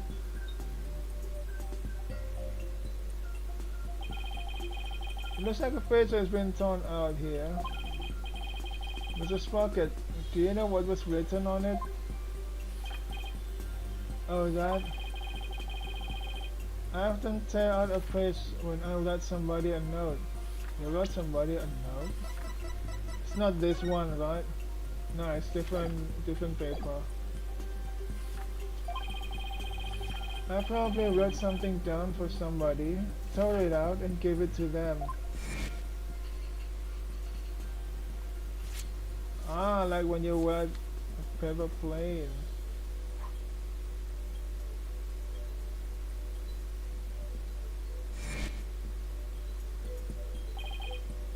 Oh yeah. That solves that then. Wait a minute! We can't ignore the possibility that something important was written on that page. But what could be written on it? Huh? It's the last entry. When was it? Is it today? If it's the last page, was it something today? Huh? Because it's definitely not the day of the murder. But now that the page has been torn out, how can we determine what was written there? Well, Emma, can you do this? Fingerprint powder. Hold that to the light now. You hit it with the lighter.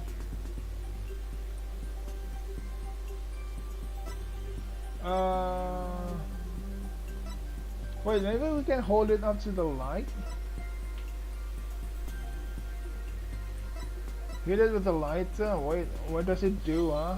It's just gonna burn the paper. Oh my god, it's gonna cost me 1 badge. I don't think it's hit it with a lighter because what? It's just gonna burn the paper. It was written is so strong, like in bold. It's gonna leave an impression to the next at the next page. You can read that impression. Not by holding up to the light. You can only do this if what we're trying to read is behind. It's literally written behind, like the envelope we're trying to read it.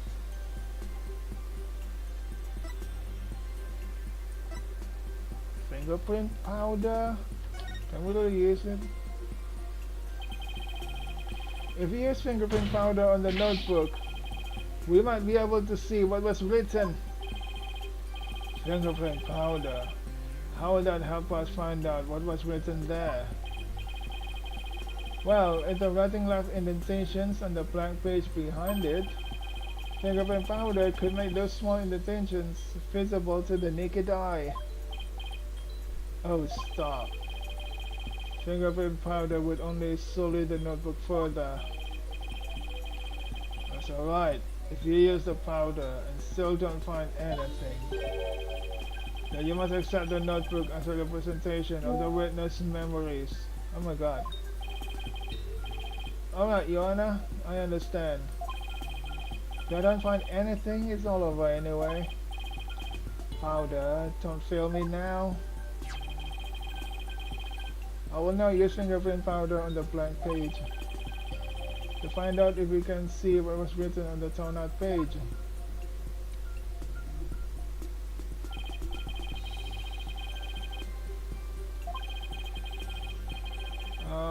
Blow wine. Analyze mode.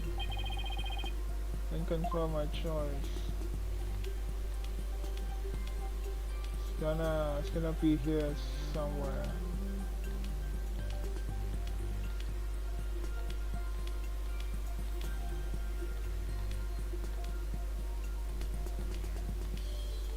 Blow.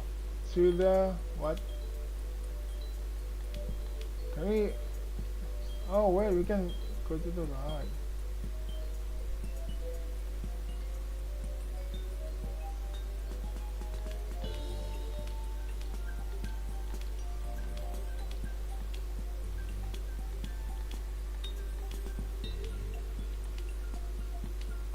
So this version over here. Dumas took Alan to the what?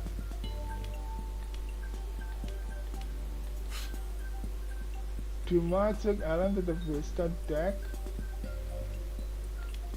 What about this one?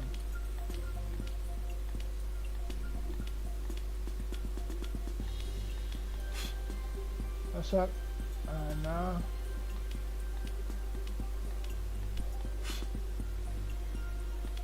Killed Dumas.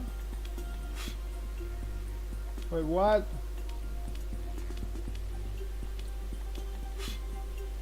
I struck and killed Dumas. Oh my god. I really didn't think it's this. First time there's something else. I struck and killed Dumas. Oh my god. Oh my god, this time there's something else in the middle. Come on.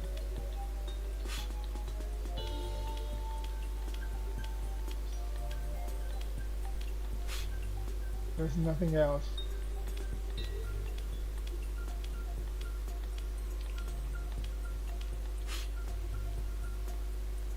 Says Dumas took Alan to the Vista there.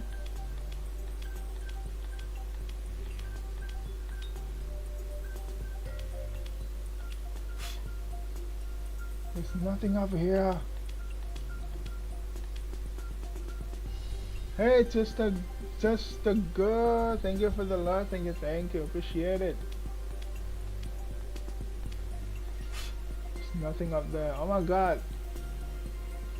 Are we really gonna present this?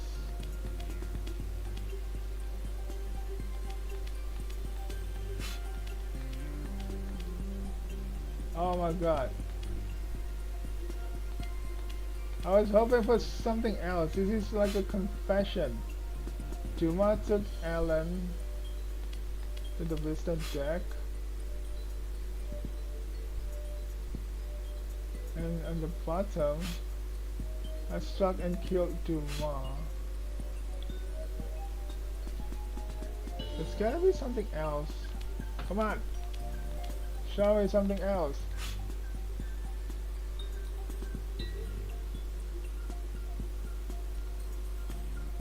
We can rotate it. We can rotate the book. Can we flip the book? No.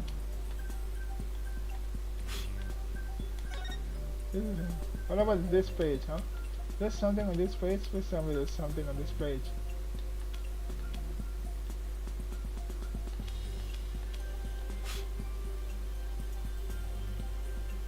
There's nothing on this page, huh?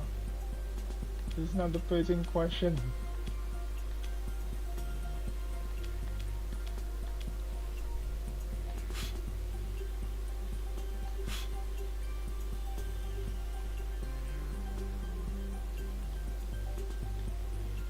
Oh my god. It says Demon took Ellen to the Vista deck. I struck and killed Duma. Don't you have something else, book?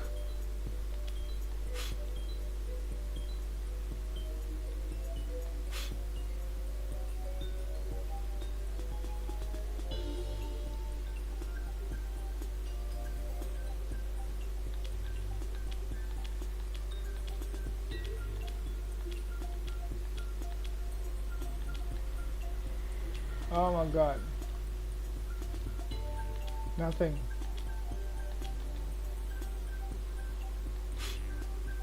There's nothing. This is really what's written on the book.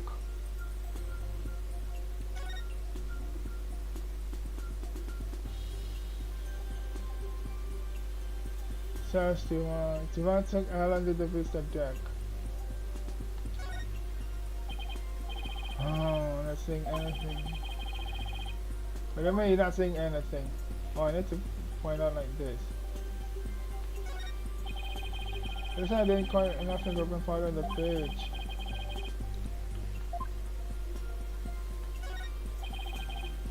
Oh, but it may not enough, huh? Wait, that means the game says that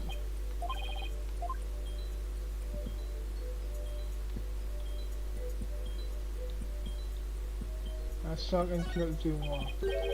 It says I struck and killed Duma. This is huge. Okay, we need to point out the lower one. I struck and killed Duma. That's what was written on the torn out page. What? It can't be. I don't believe it. There has to be some kind of mistake. Sorry would never. Could never. She passed out. Miss Wyatt, please get the defendant to the infirmary at once.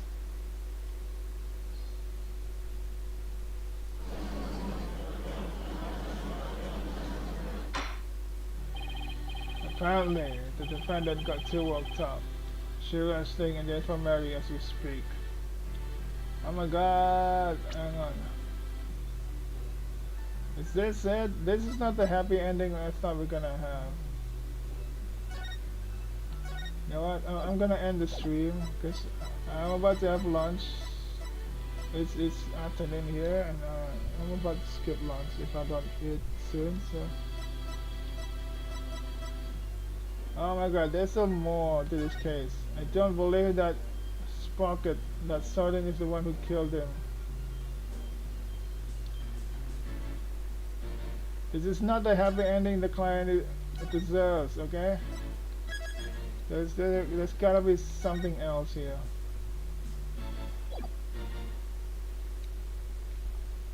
Anyway.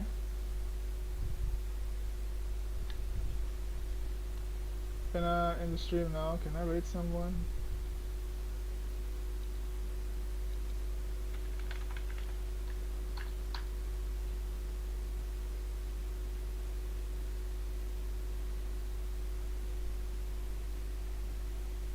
Yukigami Pandora.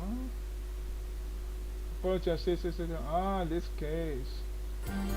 Like, if he knows it's a cure, it gives him the motive to go after them.